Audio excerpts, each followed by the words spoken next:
Barret Edelstein joins us today on the show. Good afternoon. Hello. So lovely to be here today. Thank you. Listen, if I might just steal 2 seconds of the beginning of this interview to say, the artist we're going to talk about today can do no wrong in my eyes. She's lovely. She's a bit cuckoo, but she's lovely. She's completely off the wall. Yes. She's super talented. Yes. And she is lovely. Exactly. I love her to pieces. Yes. Tell us.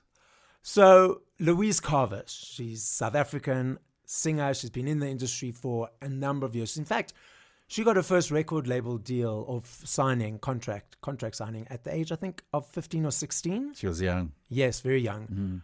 And, you know, when it happens so quickly, when success happens quickly in any field or sector, sometimes it can be overwhelming and can be like, oh, this is happening. And you have to go with the flow and the energy and the push.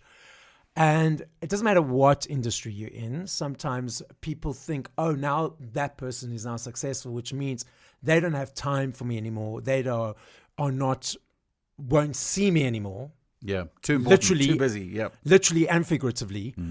So, should we listen to the clip to what Louise says? And 17, I released Don't Worry About It. And I was still in school and it went to #1 and it changed my life for better and for worse. There was a lot of things to get used to. I lost all my friends that year. They just thought that I was going to get a big head. Meanwhile, I was overwhelmed and sinking actually because I think a lot of entertainers we are hybrids, so we are very introverted people, but then we have to learn to cope with the attention that we get, and so we develop another personality to cope, but we're still introverts at heart. Having met her several times and interviewed her just like you have, you'll know that there's no attitude, there is no ego.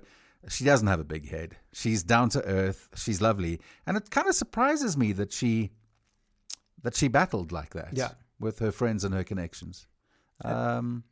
Maybe jealousy? Absolutely.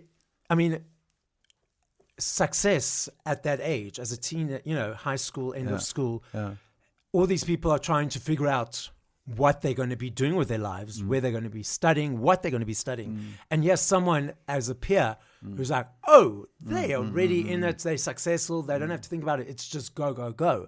So yes, maybe jealousy. But again, there's a separativeness, if that's a word. Listeners, I always make up words. You don't need to Google them. New word in Barrett's dictionary, separativeness. Yes, it's a new word. I've declared it for the dictionary. Yes. Yeah.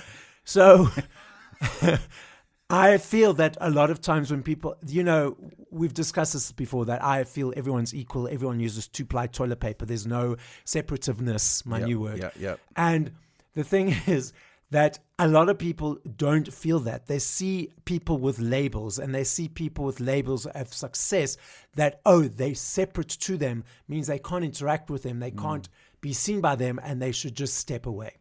Yeah, there's a real person behind every sort of outer shell, whether it's a CEO or an owner of a team or a musician or an actor. There's always the small person inside. You've got to remember that. And I think Louise is a good example of that.